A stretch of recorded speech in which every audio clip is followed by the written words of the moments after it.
Sean Russo stars in Shipton Shenanigans, featuring Mickey Mouse. I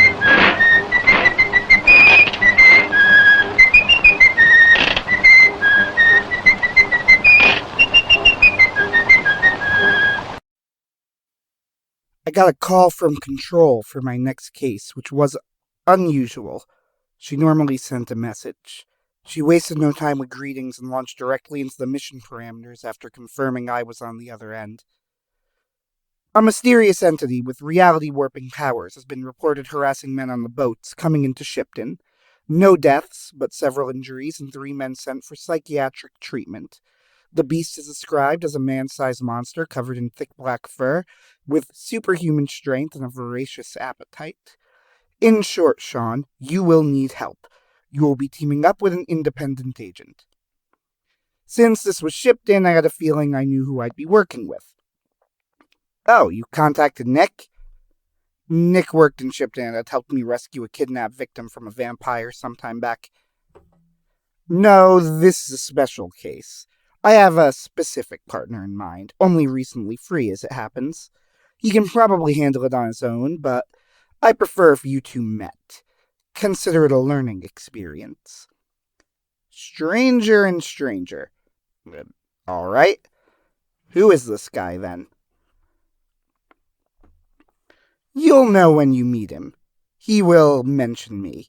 Go down to Dock 13 at Shipton. He'll find you, and go at night. He doesn't like going out in the day. More likely to attract attention. I knew better than to argue with Control, but I wasn't happy. I made the drive and waited, feeling silly. It occurred to me that for this guy to have communicated directly with Control, he must be really high up on the totem pole. I wondered how I had never heard of him. It was less than 10 minutes until a tiny figure, and I mean less than 4 feet tall, in a trench coat made his way over to me. He wore an oversized gray fedora and pointedly avoided showing me his face. I stared for a moment in confusion. Was the special guy Control wanted me to work with a dwarf? I suppose, considering the methods available to us to compensate, that wouldn't really matter. But why wouldn't she just tell me? And why was he hiding his face? The little fellow had a high-pitched voice, very high-pitched, practically squeaky, actually. But he spoke to me first. Sean Russo, I got a call from your boss. He gave me the code word Control told me to listen for and held out his hand. It looked like he was wearing a fuzzy black glove.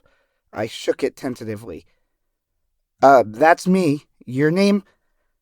The name's Mickey. Mickey. Okay, so Mickey cut me off. I'm doing this as a favor to your boss. Follow my lead and try not to get in my way.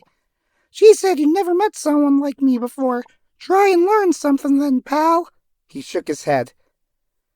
How you made it through Pinkerton training not knowing about people like me, I can't understand. You really need to update your training protocols. I blinked, trying to process the squeaky-voiced little man addressing me like he was my superior. The one thing keeping me from starting to fight was that Control recommended him. Well, that and beating down on a dwarf felt unsporting.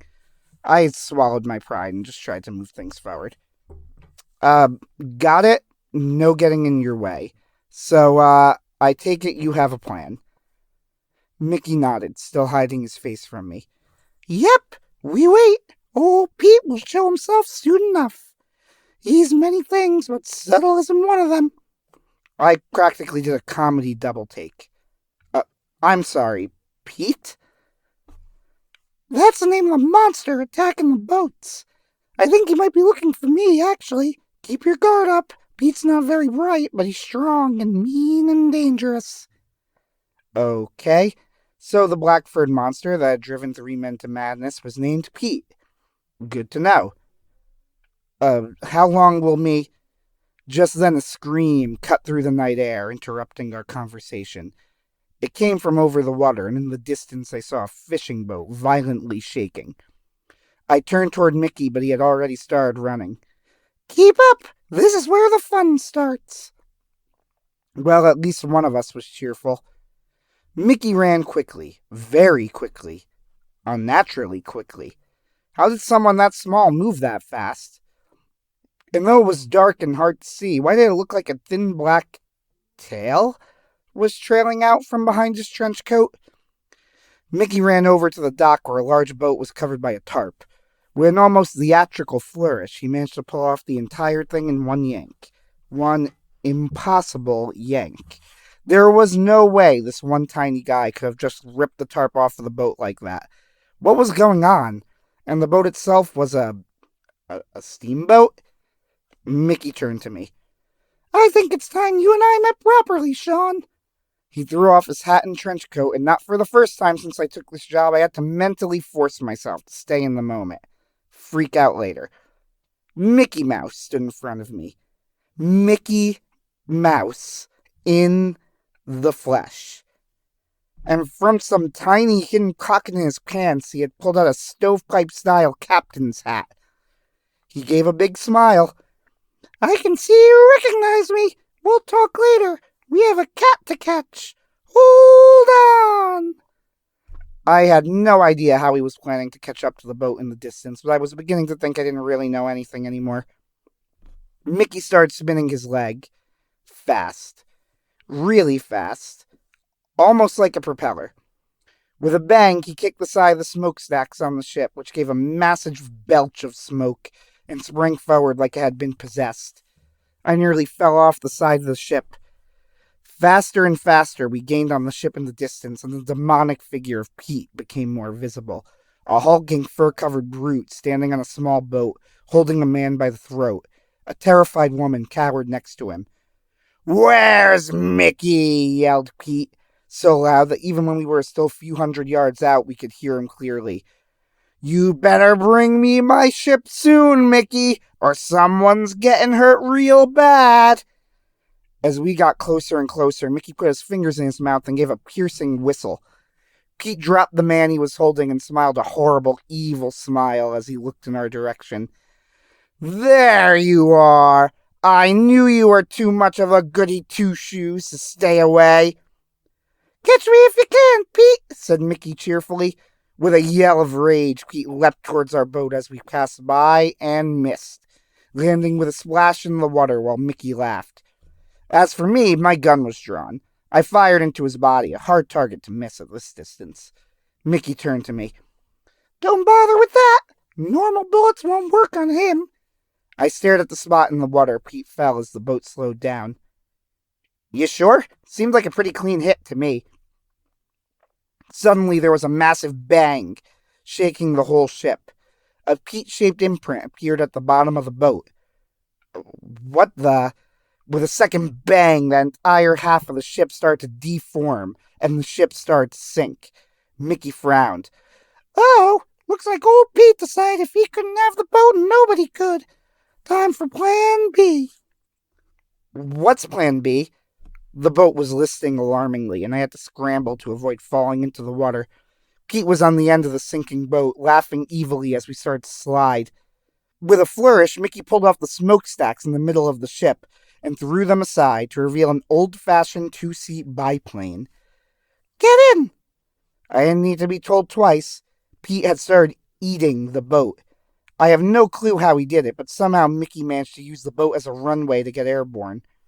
I started to breathe easier, but it was short-lived as I heard a loud clang. A piece of the plane fell into the water below us, and the plane, starting to fly, sputtered. What the... Pete popped his head up over the side of the plane. He had managed to grab onto the underside somehow. He swiped at Mickey with one of the wheels, which he had managed to rip off with his bare hands. Mickey barely managed to avoid the blow. Pete was apoplectic with rage. You destroyed my ship! My steamship! I'm not letting you get away this time, Mickey! Mickey turned around to face me. Do me a favor, will you, pal? I gotta handle this guy. Just keep flying the plane for a while. Then he picked up the steering wheel and handed it to me. I'm not sure if you can tell Control, but by this point I could barely comprehend what was going on. Hence the matter-of-fact style. Best I can tell you is a sword fight was going on around me while I screamed something incomprehensible and tried to steer the plane. The steering wheel worked, by the way. And it worked when I had to scramble to the tail to avoid Pete's swinging blows, or to the nose when their fight filled the tail. Dancing around the wings, Mickey and Pete were sword fighting. Pete with the snapped-off wheel strut of the plane, Mickey with some sort of fencing saber that he had pulled out of his pants. The sword was longer than his body. I wish I could give you the details about what went on, but I'm afraid I was a little busy desperately trying to keep us from crashing. All I know is that Pete and Mickey were doing some crazy, impossible things. I'm pretty sure Mickey dodged a strike at one point by contorting his body into a C shape, and somehow his sword had managed to wrap around the plane and poke Pete in the behind. Meanwhile, I just tried to keep us over the water, figuring that we'd have a better shot of surviving a crash there, though really I had no idea. I was just trying to keep the damn thing from falling out of the sky while all that nonsense was going on around me. Then something happened. Something I couldn't see clearly, since it was behind me, but Mickey was frantically tapping me on the shoulder. "Bank! Bank! This is our shop, pal!" At this point, I figured I was all in on trusting the mouse. I yanked the steering wheel to the right, fast and hard. The whole plane banked, and I heard Pete give a terrified scream. A tearing sound ripped the plane apart, but Pete's scream grew fainter and fainter as he fell into the water. Mickey cheered. "Hot dog! You did it, Sean! Hope old Pete enjoys his bath!" I was too busy screaming to cheer as the plane had started to nosedive. It seemed to take Mickey a moment to notice. "Uh-oh! You better hold on tight and get ready to jump!" Hold on, but Mickey had already leapt from the plane. This left me with a split-second decision, crash or jump with him.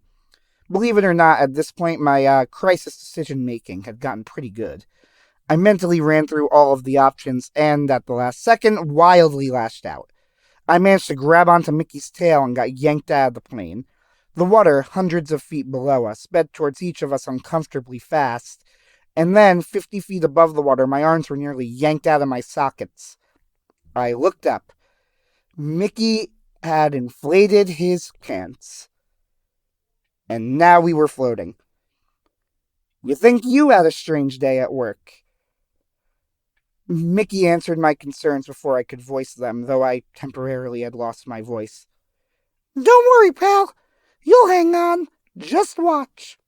I struggled to find something to say and managed to choke out, "Oh, good." We were over the open ocean at this point, and my grip on reality was tenuous. After this one, I had to take a couple of days to try and regain my sanity. Spent a lot of time outdoors after this, touching grass. My training kept me grounded. I am a paranormal Pinkerton, after all.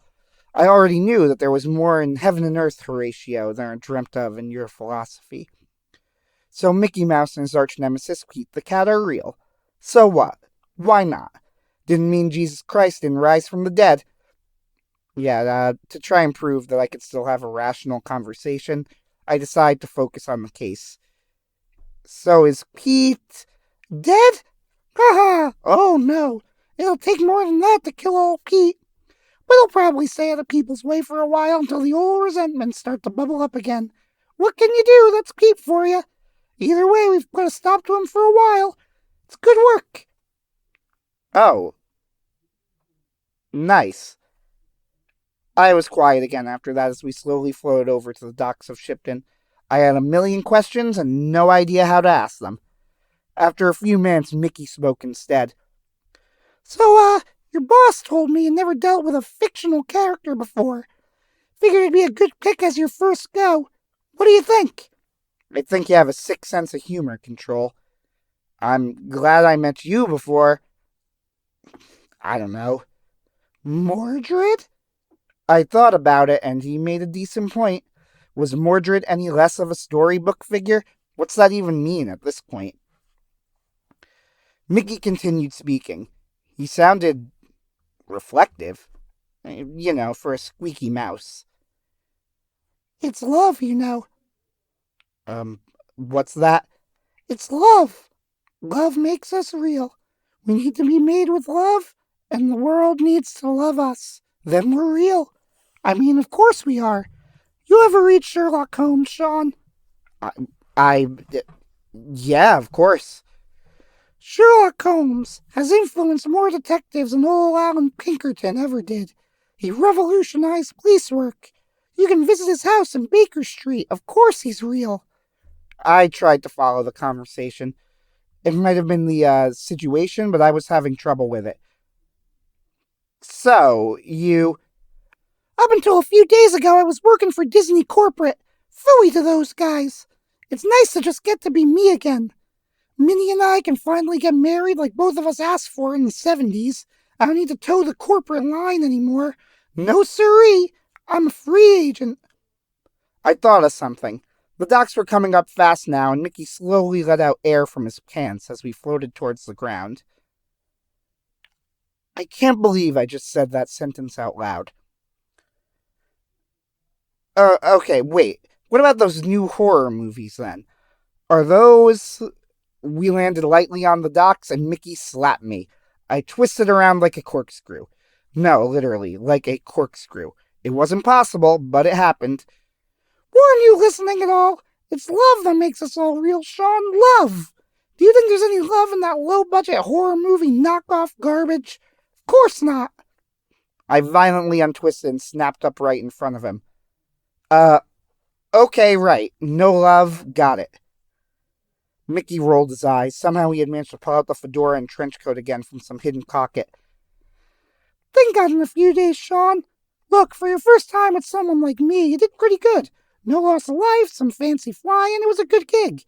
See you around. And, tell your boss we're even now. Wait, even? For what? But Mickey had already turned and sauntered back off into the darkness. Do me a favor, Control. Don't assign me any public domain partners anytime soon, alright? I'm having enough time dealing with reality as it is without adding fiction on top of it all as well. Who am I kidding? If I'm needed, I'll go. Maybe I'll put on some classic Mickey Mouse. That Steamboat Willie is a hoot. Sean Russo, signing off. For now.